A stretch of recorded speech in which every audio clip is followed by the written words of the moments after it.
रानी चिड़िया प्रेग्नेंट थी और वो अपने बीमार पति कालू कौवे के साथ एक घोंसले में रहा करती थी। कालू कौवा बहुत ही बीमार रहता था। कालू कौवा इतना बीमार था कि वो उठकर चल भी नहीं पाता था। ऐसे ही एक बार जोरदार बारिश हो रही थी और उस दिन बारिश की वजह से रानी चिड़िया दाना चुगने के लिए बाहर नहीं जा सकी। तो वहीं उसके घोंसले में कालू कौवे की तबीयत बिगड़ रही थी। कालू कौवे दर्द में तड़प रहा था। ये देखकर रानी रोते हुए खुद से बोलती है, रानी चिड़िया, हे भगवान, ये क्या हो रहा है मेरे साथ? आखिर कालू कौवा ठीक क्यों नहीं हो रहा?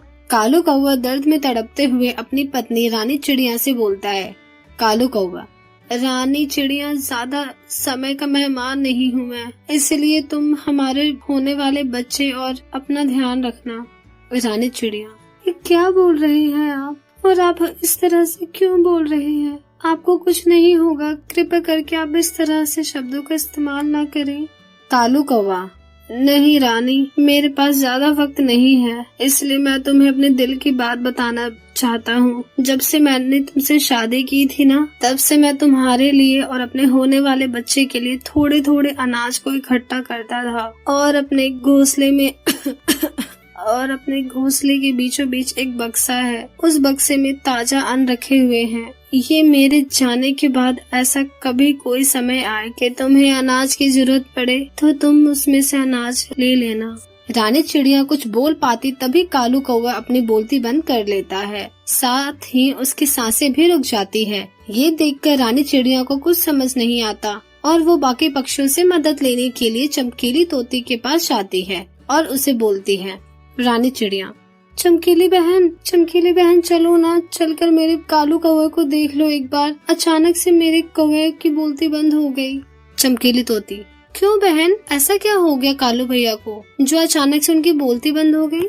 रानी चिड़िया, बहन, उनके अचानक से सीने में दर्द हुआ और एकदम से वो तड़प कर मुझसे बात करने लगे। बातें करने के बाद ही उन्होंने अपनी बोलती अचानक से बंद कर लिया। चमकीली तोती, लेकिन रानी, बाहर तो इतनी तेज बारिश हो रही है, मैं तुम्हारे घर नहीं जा सकती। अगर मैं गई तो मेरी सारी चमक निकल जाएगी बारिश की वजह से, और अगर मेरी चमक निकल गई तो मैं सिर्फ नाम की चमकीली रह जाऊंगी। माफ करना, मैं तुम्हारे साथ नहीं आ सकती। रानी चिड़िया, मैं तुम्हारे हाथ जोड़ती हूँ, तुम मेरे साथ चल लो, मेरे पति को देख लो। उसकी बात सुनकर चमकीली चिड़िया को रानी चिड़िया पर तरस आ जाता है और वो रानी चिड़िया के साथ उसके घोंसले में जाती है, जहाँ पर वो अपने पंखों को कौवे की चोंच के पास लाती है और उसका जिंदा होने का सबूत इकट्ठा कर उसे कहती है, चमकीली तोती, रानी चिड़िया, तुम्हारे कालू कौवा अब दुनिया में नहीं रहा, इसीलिए तुम अपने होने वाले बच्चे और तुम खुद का ख्याल रखना। रानी चिड़िया, लेकिन ऐसा कैसे हो सकता है? अभी कल तक तो वो मेरे साथ हंस खेल रहे थे और अचानक ही। चमकीली, अब क्या कर सकते हैं, यही भगवान की मंजूरी थी। इतना कहकर चमकीली तोती वहाँ से चली जाती है और ऐसे ही कुछ दिन बीत जाते हैं, लेकिन रानी चिड़िया ने अपने पति कालू कौवे की लाश को अभी तक आग नहीं दी थी, क्योंकि वो मानने को तैयार ही नहीं थी कि उसका पति मर गया। उसके बाद यदि कोई और आता तो वो उसे ये कहकर हटा देती कि उसका पति अभी सो रहा है और अभी वो जिंदा है। जंगल की अब सभी पक्षी रानी चिड़िया को पागल समझने लगे थे, लेकिन रानी चिड़िया का गम सिवाय रानी चिड़िया के अगर कोई समझ पाता तो वो थी सिर्फ चमकीली तोती, क्योंकि उसके पास कोई भी नहीं था।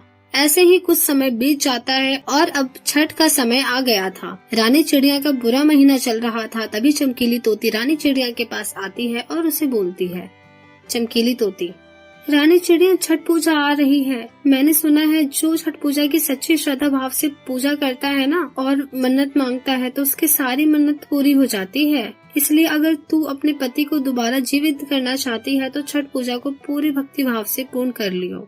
इतना कहकर चमेली तोती वहाँ से उठकर चली जाती है, लेकिन चमकीली तोती की बात रानी के दिमाग में घर कर जाती है और वो छठ पूजा बड़े ही भक्ति भाव से करने लगती है। वो शाम के वक्त तब तक पानी में खड़ी रहती जब तक सूरज डूब ना जाए, और जैसे ही सूरज डूबता वैसे ही वो सूरज को जल चढ़ाती है और पानी से बाहर आकर अपने घर चली जाती है। ऐसे ही वो सुबह की छठ पूरी कर लेती है। जैसे ही सूर्य उदय होता है वैसे ही रानी चिड़िया अपने दोनों हाथों को जोड़कर अपनी मन्नत मांगती है और कहती है, रानी चिड़िया, हे छठ मैया, मैं चाहती हूँ कि मेरे कालू कौवा अब दोबारा जीवित हो जाए और हमारा खुशहाल परिवार दे। रानी चिड़िया की कड़ी मेहनत और तपस्या देख सूरज देव वहाँ प्रकट हो जाते हैं और उसे वरदान देते हुए उसके पति को जीवित कर देते हैं। इस तरह से अब रानी चिड़िया अपने पति और अपने बच्चे के साथ खुशी खुशी रहने लगती है।